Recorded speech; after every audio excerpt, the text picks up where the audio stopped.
Bueno, hola a todos y todas.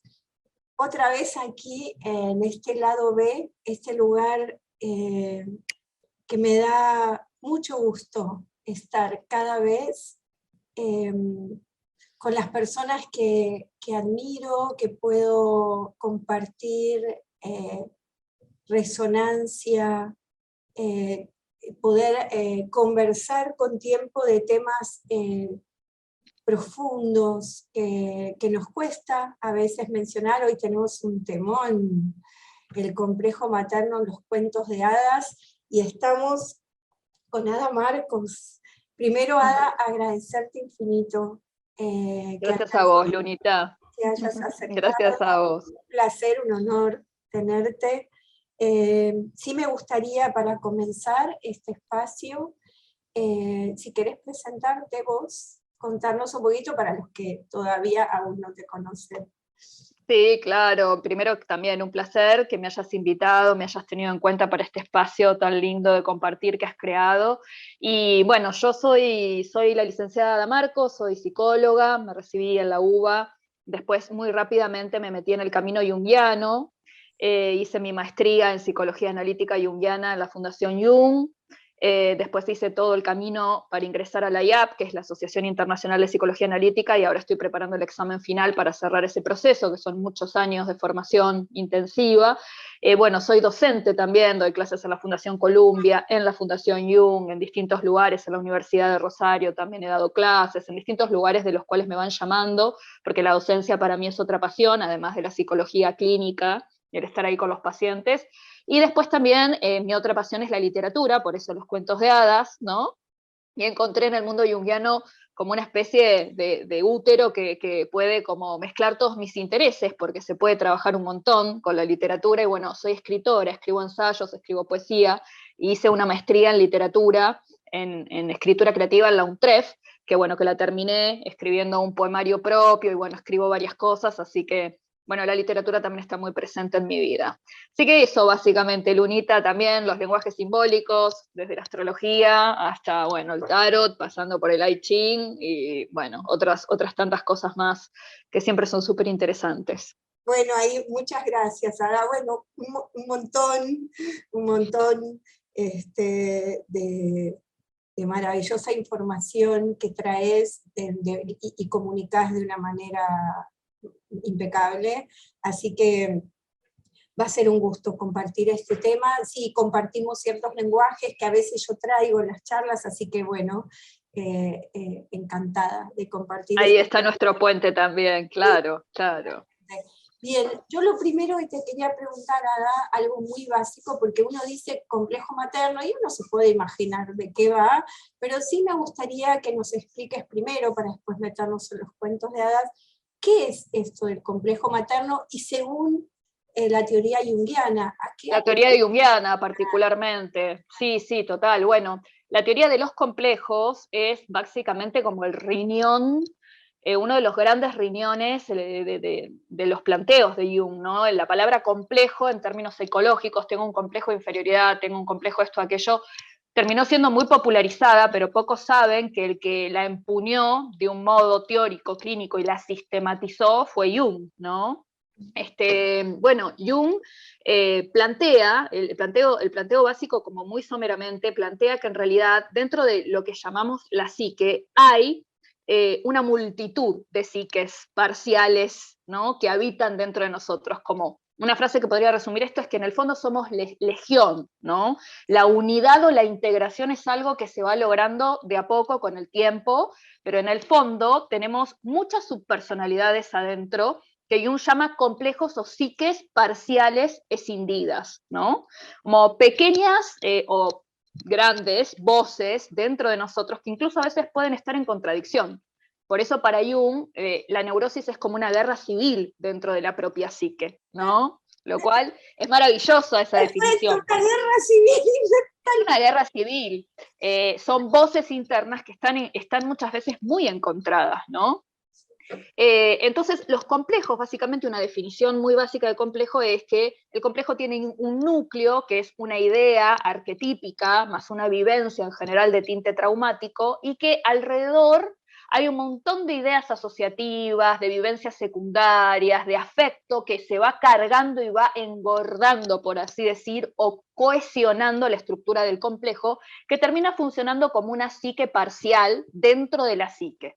Entonces hay momentos en los que ese complejo se activa y es capaz de desplazar al yo y nuestro modo consciente de funcionar y apoderarse de ese momento, ¿no? Cuando uno está poseído por un complejo, lo que termina pasando es que una actúa de un modo, ¿no? Como comandar, como si otra persona tomara el timón del barco, que tiene otras ideas, otra manera de pensar, y cuando el nivel de activación del complejo baja, en general una se agarra a la cabeza y dice, ay, ¿por qué dije esto? ¿Por qué hice aquello? ¿Cómo fue que lo pensaba así? ¿Por qué? Porque el nivel de energía y de inervación psíquica sube tanto cuando se nos activan nuestros complejos, que en general vemos con un grado de distorsión muy grande, y como dentro del complejo anida el trauma, el complejo se instala en un lugar en donde la psique está herida. En general, en ese momento, es como si volviéramos a recrear algo de nuestras escenas traumáticas, ¿no? Entonces, el complejo materno es toda la cantidad de ideas, vivencias, adheridas, asociadas a el arquetipo de la madre, ¿no?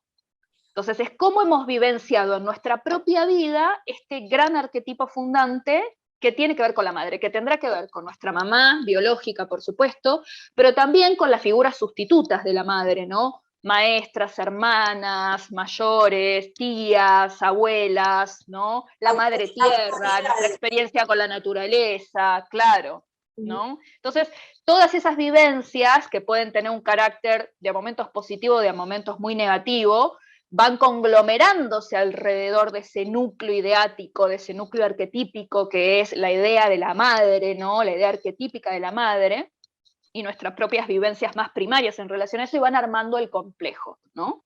El complejo materno es un complejo básico, es un complejo del desarrollo por el que todos pasamos, todas pasamos, porque todos tenemos, hayamos conocido a nuestra madre o no, hayamos tenido un buen vínculo o no, la idea de la madre, desde lo junguiano, es una idea que también tiene cierto grado de innatismo, es arquetípica, viene dada, ¿no?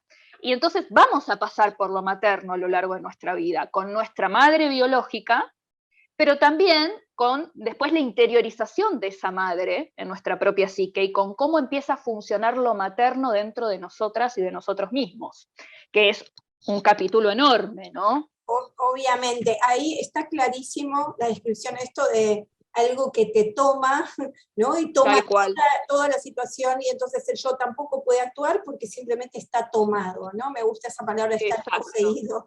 Exactamente. Ahora, este complejo que se va formando, inevitablemente se va a formar, no es que no se puede, o sea, se va a formar porque hay una idea idealizada de lo que sería el arquetipo de la madre sobre una madre física, sobre una mujer, más allá de que sea o no la madre.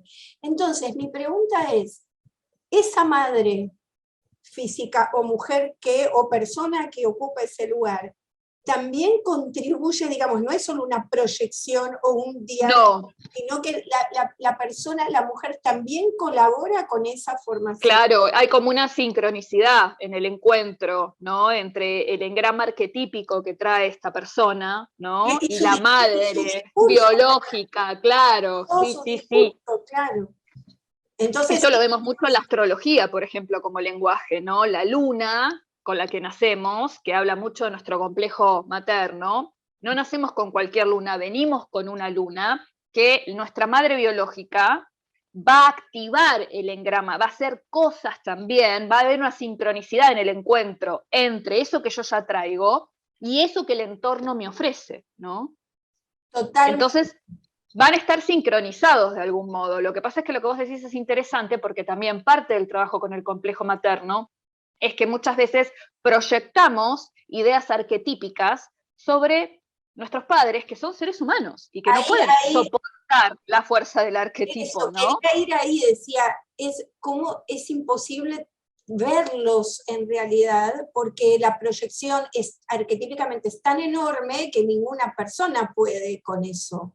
Entonces, por eso hay que frustrarse también mucho con los padres, ¿no? Para poder empezar a verlos en una dimensión humana y que lo arquetípico empiece a resolverse, digamos, por otro lado, ¿no? A decantarse por otro lado.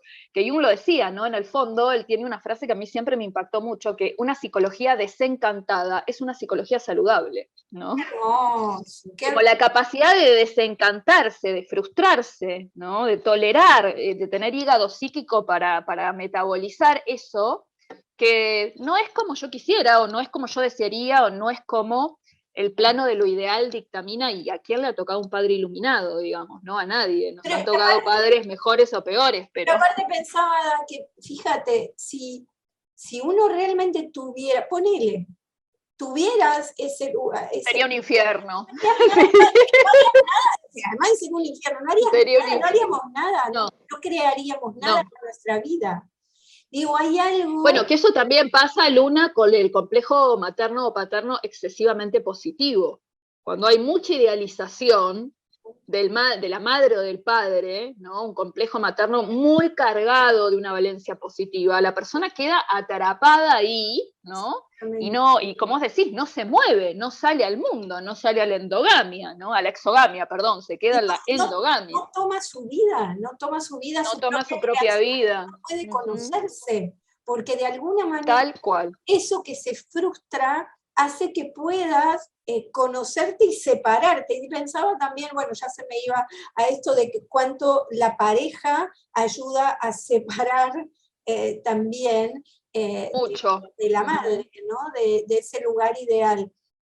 Porque es una representación de esa exogamia, de ese exosgamos, de esa salida del gueto primario, ¿no? La pareja es una representación de eso, y si hay mucha libido aún adherida, ¿no? A las figuras primarias, es muy difícil, ¿no? Estar con una pareja, muy difícil. No hay lugar, totalmente. Bien, bueno, se me abren un montón de temas, pero vamos a enfocar en eso, pues me parece una maravilla. Digo, pensaba, te escuchaba y decía, deberíamos saber esto, debería estudiarse esto en la escuela, que nos vamos a... En la escuela, ¿no? totalmente. Que sufrimos. Todos lo enfrentamos, tal cual, tal cual. Debería haber como más la posibilidad de trabajarlo por ahí antes, ¿no? Porque me parece que todos vamos a pasar sí o sí, y que frustrarse no está mal, por ejemplo, ¿no? Todo lo contrario. Claro, me parece que frustrarse está muy bien, y frustrar al otro también, no necesitar cumplir las expectativas del otro todo el tiempo, que también forma parte de los complejos del desarrollo, sobre todo el paterno, ¿no? El tema de las expectativas, pero también del materno, ¿no? Sí. También es importante. Pensaba en esto que traías, y ya nos vamos a ir metiendo qué pasa, qué facilita el cuento de hadas para trabajar esto, para verlo, porque pensaba en la parte más compleja, que es, por ahí cuando una madre es realmente como sería una mala madre, ¿no? O alguien que no puede o realmente tiene un comportamiento nocivo, muy claramente nocivo, por ahí ese hijo puede reaccionar, o tiene justificativos, ponele, para reaccionar, odiar, ¿no? Etcétera, etcétera. Pero digo, lo que pasa en la mayoría de las veces es que, y digo, ahí nos vemos en los cuentos cuando aparecen las madrastras, donde se puede proyectar todo lo oscuro, lo negativo. Pensaba en cómo nos cuesta, y más en esta manera de vivir que tenemos, lo oscuro en la madre es solo uno. Totalmente. Y ahí te dejo, ¿no? Que nos metamos un poquito en esta temática, porque me parecía lo más interesante que pasa con lo oscuro en el vínculo con la madre, ¿no? Y la culpa que puede generar y dónde lo ponemos. Sí, lo complicado que es, y es muy interesante lo que vos estás diciendo, Luna, porque hay un autor junguiano que se llama Luigi Soia, que tiene un libro interesantísimo que se llama El gesto de Héctor. Él dice que dentro de la mitología antigua, el personaje que nos enseña a ser padres es Héctor, ¿no? Es el Héctor de la Ilíada. Al margen de eso, él hace toda una introducción en donde muestra las diferencias culturales que tenemos en cuanto a las expectativas, lo que esperamos de un buen padre y lo que esperamos de una buena madre, ¿no? Y en general, de un buen padre, lo que esperamos es que se muestre siempre fuerte y capaz de resolver las circunstancias. O sea, la escena temida es ver a nuestro padre humillado, ¿no? Y de la madre, lo que esperamos es que sea absolutamente abnegada. La madre no puede tener sentimientos ambivalentes hacia el hijo, tiene que ser siempre una madre que esté. Ahora, ese costado oscuro de lo materno, que es que lo materno también tiene capacidad destructiva, porque todo es polar en la vida, ¿no? Lo materno nutre y da vida, como Jung decía, la madre potenciadora que da vida, pero también está la madre que destruye, ¿no? Y que es capaz de quitar vida, ¿no? Enfrentarnos a ese costado oscuro de lo materno, cuando nuestra expectativa para con la madre es que sea como una especie de representación del amor incondicional y absoluto, es dificilísimo, ¿no?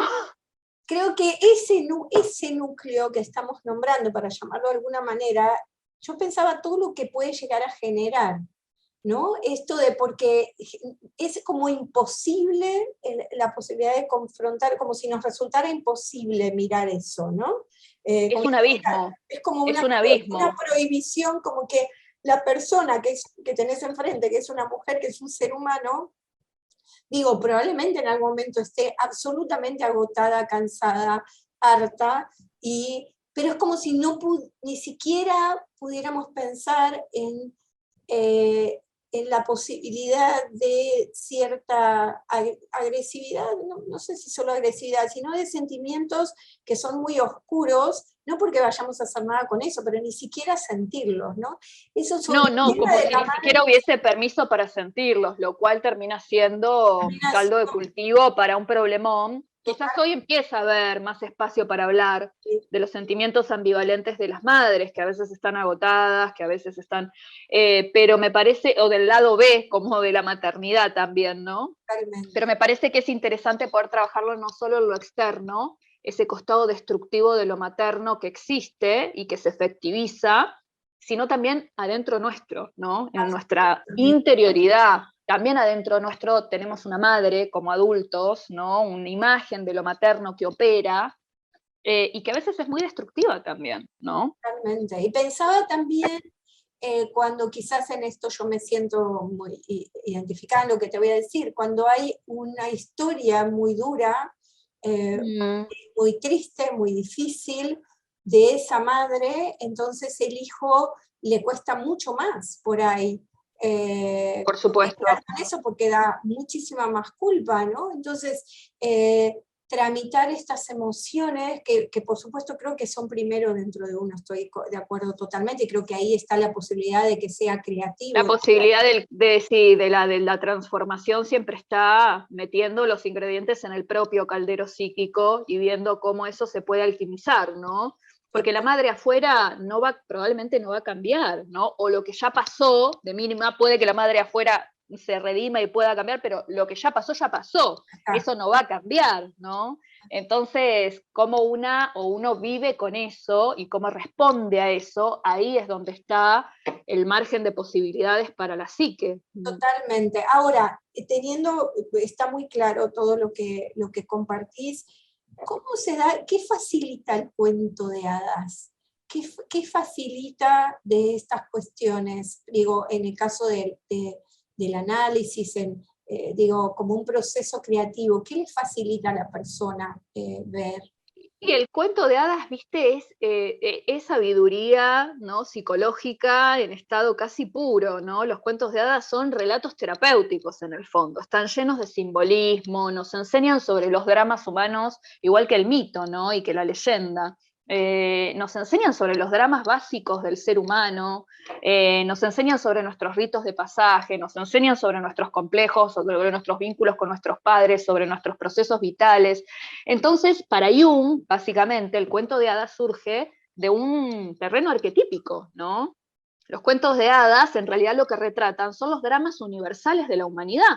Entonces, cuando nosotros estamos en contacto con un cuento de hadas, no estamos en contacto solamente con un entretenimiento que durante mucho tiempo, digamos, se usó así, pero la realidad es que el trasfondo era que tienen una característica absolutamente terapéutica, ¿no? Cuando empezamos a entrar en contacto con los cuentos de hadas y además empezamos a entrar en contacto con la capacidad de descifrar, de velar sus símbolos, de leerlos simbólicamente, se abre un universo maravilloso y encontramos imágenes, bancos de imágenes y enseñanzas que son muy pregnantes para el desarrollo psíquico, ¿no? Hoy vamos a estar hablando de Blancanieves y del complejo materno negativo. Hay un montón de imágenes de Blancanieves que son absolutamente potentes y poderosas, con las que uno se siente completamente identificado, ¿no? En un montón de sentidos, y que ayudan al desarrollo psíquico. Entonces, los cuentos de hadas son aliados, ¿no? Son auxiliares en nuestro proceso de desarrollo. Me Entonces, me encanta acuerdo esa frase de Einstein, ¿viste? Que decía que una mujer le preguntó, ¿qué le doy a leer a mi hijo para que se desarrolle como un ser inteligente? Y Einstein le dijo, cuentos de hadas. Y después de los cuentos de hadas, más cuentos de hadas, le dijo Einstein, me ¿no? encanta la palabra auxiliar, me encanta, porque digo, claro, ahí se puede poner afuera, mirar ahí afuera, con más facilidad. Exacto. Objetivar ahí afuera y ver a través de un personaje la mímesis de la que hablaba Aristóteles, ¿no? Generar mímesis con el personaje, y lo que está viviendo el personaje es lo que estás viviendo vos, en el fondo, ¿no? Entonces ahí algo pasa en esa resonancia también. Genial, maravilloso. Y contanos entonces a cómo esto de Blancanieves, ¿qué nos podés contar, qué relación vos nos podés ir contando con el tema del complejo materno? Bueno, sabemos, como vos dijiste una palabra clave también en el medio de que estábamos charlando, que es la palabra madrastra, ¿no? Tenemos muchos cuentos de hadas clásicos donde no aparece la figura de la madre, y lo que aparece es la figura de la madrastra, ¿no? Que en general es una madre putativa sustituta, que suele ser bastante cruel, ¿no? Lo vemos en Blancanieves, lo vemos en Cenicienta, ¿no? Lo vemos en un montón de cuentos, donde, bueno, el personaje principal tiene un vínculo con una madre, con una madrastra, ¿no? Y ahí ya, digamos, el cuento a través del símbolo de la madrastra nos está hablando de una parte del complejo materno negativizado, ¿no? Vivido de un modo muy oscuro, ¿no? Acá hay una madre, ¿no? Una madre nutricia que no está, y hay una madrastra cruel que sí está, ¿no? Muy presente, muy patente. Y Blancanieves a mí me parece que es un relato maravilloso. En cuanto a eso, vamos a tomar la versión de los hermanos Grimm, que es un poco diferente de lo que después se popularizó, bueno, todo lo que tiene que ver con el pasaje por Disney, etc. ¿En qué es diferente, Ada? En muchas cosas es diferente, en muchas cosas es diferente. Sobre todo el final es diferente, la manera en la cual Blancanieves sale de la situación en la que está es diferente, y me parece que ahí hay como símbolos interesantes como para repensarlos a la luz de esa versión que recopilan los hermanos Grimm, que fueron pioneros en la recopilación de cuentos de hadas y que eran muy rigurosos en tratar de conservarlos tal cual se transmitían oralmente, ¿no? Entonces, hay algo ahí que está más cercano, ¿no? Como a un núcleo más originario, más primario de esta narrativa, de este discurso. Blancanieves sabemos que es esta muchacha blanca como la nieve, que su madre muere cuando ella nace también, ¿no? Ahí hay toda una cuestión de trauma primario relacionado con lo materno, un gran deseo materno de que esta niña nazca, pero a la vez una gran tragedia, ¿no? Esta niña se queda sin madre muy tempranamente, y la madrastra, que es la que ocupa el lugar de su madre, es una mujer tremendamente narcisista, ¿no? Que está todo el tiempo preguntándole al espejo quién es la más bella, quién es la más bella, quién es la más bella, ¿no? Mientras el espejo le responde lo que ella quiere, que esto es muy de la personalidad narcisista, mientras el otro / espejo me devuelve la imagen que yo quiero ver de mí, está todo perfecto. Ahora, cuando ya no me la devuelve más, Arde Troya. hago trizas el espejo, que es lo que hace la madrastra, que además es bruja, ¿no? La bruja también, la presencia de la madrastra, de la bruja, ¿no? También el símbolo del agua como un símbolo de lo materno, las aguas oscuras, pantanosas, podridas, que hunden, que tragan, ¿no? Los monstruos marinos, son todos símbolos del complejo materno, y Jung agrega varios, las ciudades, ¿no? Como ese útero que nos aloja, ¿no? También es un símbolo de lo materno. El vientre de la ballena, pensaba en El vientre de la ballena, la tierra, ¿no? Bueno, hay muchos en ese sentido, pero bueno, claramente la bruja, la madrastra, que se contraponen en general en los cuentos de hadas a la hada madrina, ¿no? Como pasa, por ejemplo, en La Bella Durmiente o en La Cenicienta, que hay una madrastra terrible, pero compensatoriamente aparece una hada madrina representante como del complejo materno positivo, que cuida, que nutre, que da regalos, que potencia, ¿no? Y bueno, ahí están en diálogo esos dos opuestos. Pero en Blancanieves particularmente, la madrastra tiene esta personalidad narcisista, ¿no? Que está todo el tiempo mirándose al espejo, cuando el espejo deja de responderle que ella es la más bella, porque floreció Blancanieves y se convirtió en una hermosísima doncella, Wow. y ahora la bella es Blancanieves, la bella del reino. La madrastra monta en cólera y rompe el espejo, ¿no? Que eso también, a mí me parece que ese momento en donde el espejo ya no nos devuelve lo que nosotros queremos ver, más allá de las personalidades narcisistas que esto lo tienen acentuado en extremo, pero a mí me parece que a todos nos cuesta tolerar que el espejo no nos devuelva el otro, la imagen del mundo, mi imagen proyectada en el mundo no me vuelva como yo quiero, y tolerar eso y no romper el espejo. Perdón que te corte, Ada, porque tal cual, esto que traes, pero pensaba en el momento en que el hijo crece, florece, Sí. y la madre tiene que de alguna manera cambiar y Ceder su lugar, sí. encontrar Sí. otro lugar y pierde poder y autoridad. Digo, wow, es el Eso momento. es clave en este cuento también. Porque si lo miráramos desde el punto de vista de la madrastra, el duelo que ella tiene que hacer es enorme. Y también, si bien está dramatizado y llevado al extremo, no deja de ser un duelo arquetípico que toda madre tiene que hacer con sus hijos, pero particularmente acá se está trabajando el vínculo madre-hija, ¿no?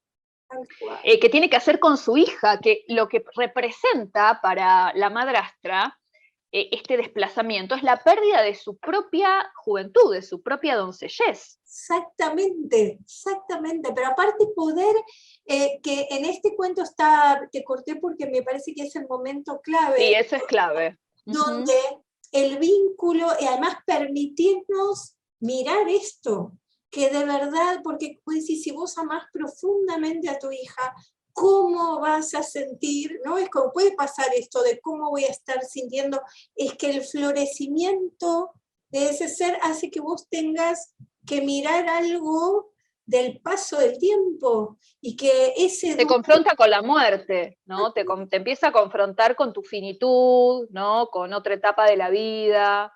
Puede activar rivalidades enormes, que es lo que pasa en este cuento, que activa una rivalidad feroz, y es como si estuviese la idea de que hay lugar para una sola, ¿no? Entonces, eso es otro punto, Ada, que iba a traer con respecto a este punto que traías. Esto de que entre madres e hijas hay como algo que es, hay un solo lugar, como si no pudiera, esto lo veo muchas veces, como, incluso como algo arquetípico, ¿no? Como si hubiera un solo lugar y no lugar para las dos y para esa transformación, ¿no? Como que hay que hacer un yo creo que eso es muy cultural también, ¿no? Como muy cultural, como que solo hay lugar para la juventud, entonces se le cuesta mucho darle lugar a la belleza de otros momentos de la vida. Entonces es como el florecimiento de ella significa que yo me apagué, ¿no? Que yo me marchité, que yo me morí. Y es un espejo muy doloroso también. Y también la rivalidad, por supuesto, entre padre e hijo, ¿no? Que es arquetípicamente también súper conocida, la vemos en Edipo, ¿no? Donde, bueno, no solo Edipo queriendo matar matando a su padre, sino Layo también queriendo matar a su hijo, ¿no? Lo vemos, los mitos retratan estos sentimientos, porque son sentimientos, y los cuentos, porque son sentimientos universales dentro de la psique, ¿no? Todos pasamos de algún modo por ahí.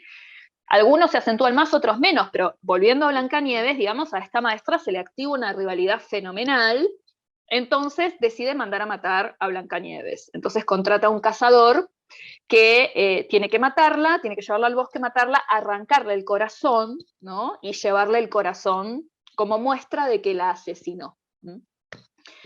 El cazador lo hace, digamos, pero a último momento se compadece de Blancanieves, entonces la suelta en el bosque y le lleva a la madrastra el corazón de un ciervo para que piense que Blancanieves sí murió. Y ahí es muy interesante el movimiento que sea, porque Blancanieves pasa a refugiarse, encuentra la famosa casa de los enanitos en el bosque, ¿no? De los 7 enanitos, casa pequeñísima donde ella no entra, que está toda montada, que tiene un montón de rutinas, todos los platitos preparados, las tazas preparadas, el lugar de cada uno, la camita de cada uno. La encuentra vacía porque los enanitos están en la mina, ¿no? Son mineros, y ella se refugia en la casa de los enanitos. El símbolo de refugiarse en la casa de los enanitos es como si esta joven, que estaba en el momento del florecimiento y la expansión, regresionara a un estado infantil, ¿no? Porque el vínculo con este complejo materno no le está permitiendo, ¿no? crecer. Wow, Entonces, iba a preguntar qué pasaba con la casa de los enanitos, tal cual. Es una regresión. es una regresión a un lugar totalmente infantil, ¿no? Donde ella no entra en la casa. Eso es muy simbólico, ¿no? Todo le queda chico. Es una casa de juguete prácticamente la de los enanitos, ¿no? Me encantó. Además de que también los enanitos tienen como una cosa rústica, ruda, son muy nobles, ¿no? Pero también tienen una cosa, bueno, son mineros, son rústicos, son primitivos. Y tiene que ver también, algunas interpretaciones dicen, con un refugio en un lugar masculino, ¿no? En una identificación con lo masculino, porque la identificación con lo femenino terminó siendo casi mortal, ¿no? Casi le arrancan el corazón. Entonces, bueno, mejor me alejo de lo femenino, porque lo femenino, y esto nos pasa muchas veces en el desarrollo, ¿no? Cuando el contacto con lo femenino, representado en la madre, es muy doloroso, nos refugiamos un poco en lo masculino, ¿no? Y volver a reconectar con lo femenino va a ser todo un trabajo en el viaje de la heroína, por así decir. Bueno, ella queda refugiada ahí con los enanitos la ven, se encantan con ella, la hospedan, le preparan la cama, le preparan y bueno, un poco el pacto es que ellos van a trabajar durante el día, también tienen rutinas muy mecánicas, es como si fuese un momento de volver a reordenarse después de todo ese caos que vivió, porque los enanitos son muy sistemáticos, ¿no? Van todos los días a las 7 de la mañana a cavar, vuelven, comen, todos tienen su lugar en la mesa, y conviven perfectamente con Blancanieves, ¿no? Son como también auxiliares de la individuación de ella porque la alojan en un momento muy traumático, ¿no? Qué Entonces, bueno, ahí empieza otra parte interesantísima de la historia, que son los intentos cuando la madrastra se da cuenta de que Blancanieves sigue viva, ¿no? Porque le vuelve a preguntar al espejo, bueno, ¿quién es la más bella del reino? Y el espejo le dice Blancanieves. ¿Cómo carajos si Blancanieves está muerta? Pues que no lo está. Y ahí es donde la madrastra rompe el espejo también, ¿no? Y se transforma, como era una bruja, se transforma en una anciana y va donde Blancanieves se refugiaba con los enanitos e intenta, le vende un peine, hace 3 intentos, pero los más interesantes son 2, los últimos, que uno es con un peine, le vende un peine, ¿no? Para que Blancanieves se peine, y el peine está envenenado. Ahí empieza toda una parte donde ahora el intento de aniquilar a Blancanieves pasa no por arrancarle el corazón, sino por envenenarla.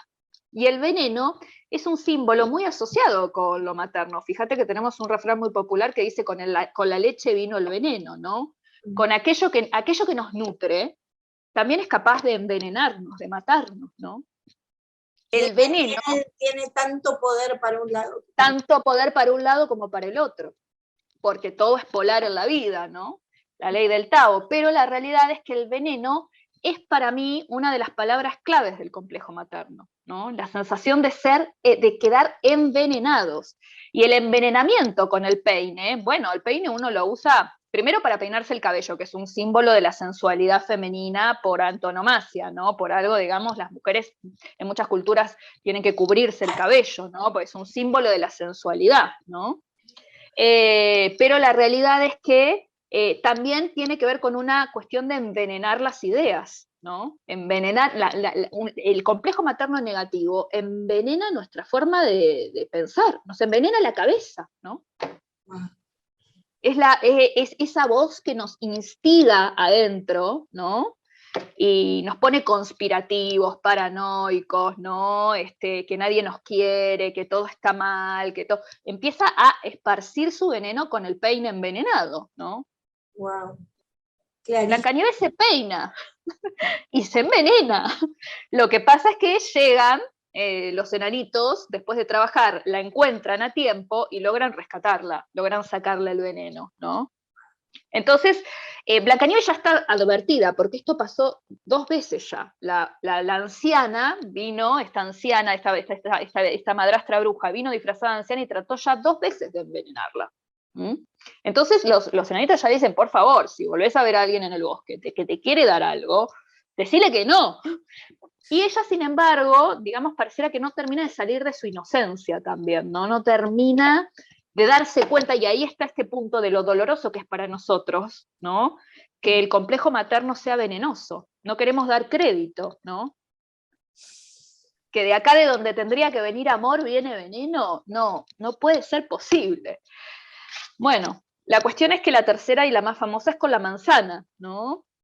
Y ahí aparecen algunas diferencias interesantes entre las versiones más conocidas y la que recopilan los hermanos Grimm, que es que Blancanieves termina cediendo a la tentación, se come la manzana, cae instantáneamente envenenada, la manzana le queda atragantada en la garganta y vuelven los enanitos, pero ya es demasiado tarde y no pueden hacer nada por ella, como sí pudieron las otras veces, entonces la ponen en una caja de cristal en el bosque para que viva eternamente ahí, ellos la velan y lloran y cuidan del ataúd, ¿no? Pasa un príncipe con su comitiva por ese claro del bosque, ve el ataúd de cristal con esa bellísima doncella adentro, les pregunta a los enanitos qué pasó, le cuentan que está muerta, que fue asesinada, envenenada, bla, bla, y el príncipe les dice, miren, si ustedes están de acuerdo, yo me llevo el ataúd a mi castillo donde ella va a estar mucho más protegida y yo me voy a ocupar personalmente de cuidarla. Acá en el bosque va a estar más expuesta, ¿no? Entonces los enanitos muy tristemente aceptan que esa es la verdad y que va a dormir eternamente mejor, cuidada en un castillo, suben el ataúd a una de las carretas del príncipe y el príncipe se empieza a ir, pero en un momento dado una de las ruedas de la carreta tropieza con una piedra y en ese sobresalto la manzana que tenía Blancanieves atragantada ¡buah!, es escupida, ¿no? Y ahí ella revive. Wow. Muy diferente de la versión que más conocida, que es que lo que la despierta es el beso del príncipe, ¿no?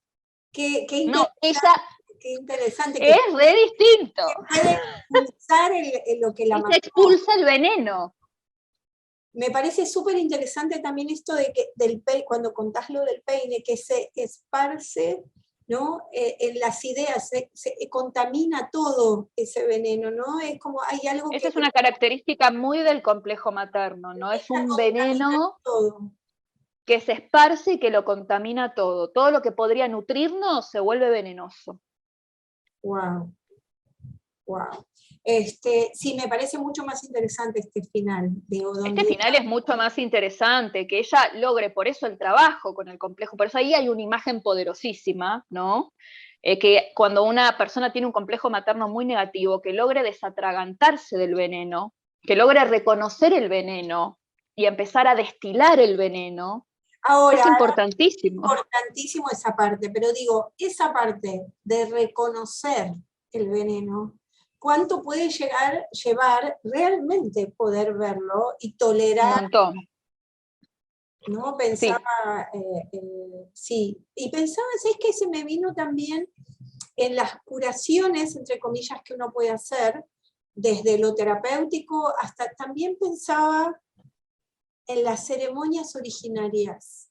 Se me cruzó algo donde el encuentro con ciertas medicinas produce toda una limpieza de sacar y expulsar, ¿no? Y es toda como un reset, ¿no? Pensaba, se me apareció eso como los lugares donde hay una posibilidad de resetear para tomar conciencia, ¿no? Y cuántas veces tenemos que hacer esto, pero además haciéndonos cargo ya de que eso está en nosotros, más allá Total. de esa de la afuera, sí. Sí. Interiorizar la herida, ¿no? Y poder aprender a reconocer también los venenos que se destilan dentro de nuestra propia psique, ¿no? Como cómo nos envenenamos a nosotros mismos también y nos decimos muchas veces cosas súper venenosas, ¿no? Totalmente. ¿Cuáles son las maneras de expulsar? Porque yo pensé en algo totalmente concreto, ¿no? Pero digo, ¿cuáles serían las maneras de expulsar y también hacer algo creativo con eso? Pensaba, cuando uno hace un proceso creativo con lo que sea, con ponerlo afuera y establecer un diálogo con algo que es difícil de ver, me parece que hay una posibilidad de expulsar y verlo y dialogar con eso y crear otra cosa, ¿no? Usarlo en otra dirección, ¿no? Yo sí creo que eso, el trabajo creativo por supuesto, pero también vos fijate que toda la mitología antigua, por ejemplo a través de Medusa, hay un montón de ejemplos, la homeopatía usan el principio de que el veneno también cura, ¿no? La mitad de la sangre de Medusa era veneno y la mitad de la sangre era antídoto. El veneno y el antídoto están entrelazados como todos los polos. O sea que hay algo en ese veneno que es potencialmente curativo si se puede alquimizar y elaborar. Y en cantidades, ¿no? En la cantidad justa, en la cantidad justa. Y poder alquimizar, pensaba en eso, en las plantas medicinales también, como lo que encontramos en la naturaleza, que de pronto en determinada cantidad se vuelve un veneno, ¿no? Y digo, re interesante, y esto del homeopático que decís, ¿eh? Creo que este punto, ahora me quedaría charlando. Yo contigo también, Lunita, horas.